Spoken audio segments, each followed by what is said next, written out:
Здраво Метрополис, јас сум Владимир од Македонија. Имам 37 години. Во светот на возрастните влегов пред речиси 20. Еве како.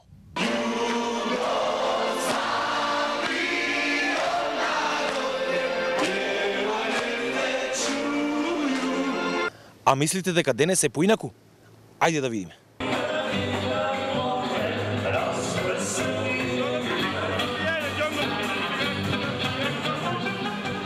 Ова е Радмила на незината матурска вечер пред 3 месеци. Денеска јас сум во незиниот дом и ја чекам да се разбуди.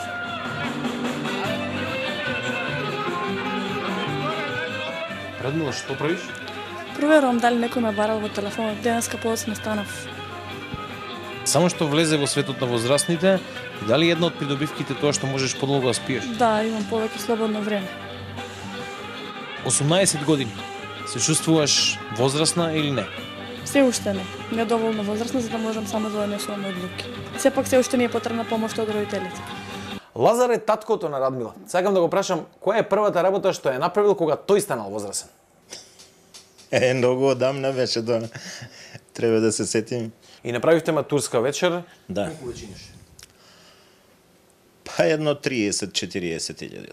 Тоа е некои две просечни плати во Македонија. Може да се каже. Кажете ми, вреди ли во Македонија да се трошат толку пари за една работа како што е матурска вечер?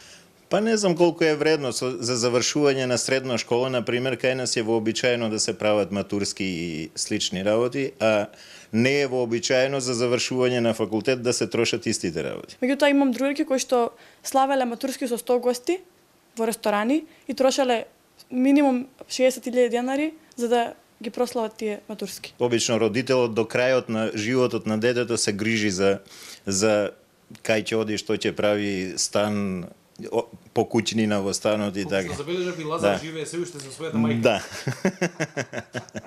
Така е вообичаено кај нас. Можам да седнам слободно сега во кафич кога веќе наполнив 18 години и да се напијам алкохол, значи без да се мислам дали ќе ми дојде полицајот и ќе ме праша дали носам лична карта бидејќи пијам алкохол. Александар, што ќе се случи ако сега им отидеш на твоите дома и им речеш си најдовме стан со Радмила, од сега ќе живееме заедно? Па, они тоа кои ќе слушнат ќе бидат многу чудено видени, затоа што во Велес, поточно во Македонија и околината, таквата традиција нема таква традиција кај нас и затоа што нема многу финансиски средства, не сме доволно големи, возрастни, не се чувствуваме таква. Да, ама сепак не се чувствуваме доволно големи, иако имаме 18 години, затоа што кај нас не е како во другите земји. Ова е една од местата во Македонија каде што децата стануваат возрастни, а возрастните деца. Тука се трачи времето, се случуваат првите љубови, се раскинуваат старите. Но секако една од најомилените теми на младите е сексот. Таа поратка тема меѓу девојчињата, бидејќи мислам дека тоа за машките е возбудливо да се разговара, а додека кај девојчињата повеќе за иднината, за брак, за семејство. Мислиш ли дека е срамота да влезеш во светот на возрастните, а се уште да не си го искусил првиот сексуален однос? Дека не, тоа сепак нели за секого различно, кога е моментот тогаш ќе се случи тоа. За кого како? Постојат различни мислења за тоа прашање и така.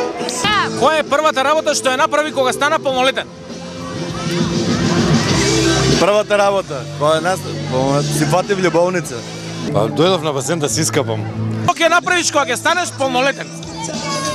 Па би сакал да станам маратонец. Која е првата работа што ја направи кога стана полнолетна? Не знам, беше многу одамна. Заработив, мислам. Работев како фризер.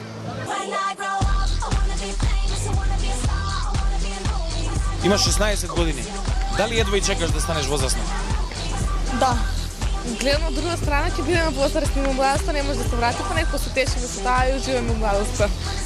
Дали сакаш да бидеш помалка? Сакам. Ми фали да се способам. Како се станува Како се стана возрастен? Кога ќе будеш дискотеки? Кога ќе почнеш да имаш повеќе проблеми, повеќе обврски кои имаш. Ете така е во Македонија. Тука паметот ни доаѓа подоцна. Или сме препаметни за своите години. Во секој случај нема строго правило кога адолесцентите стануваат возрастни. Со првото испиено пиво, Не, пијат и претходно, само сега легално. Со завршувањето на средното образование. Тоа не е и некаков успех. Со губењето на невиноста. Кој знае, можеби.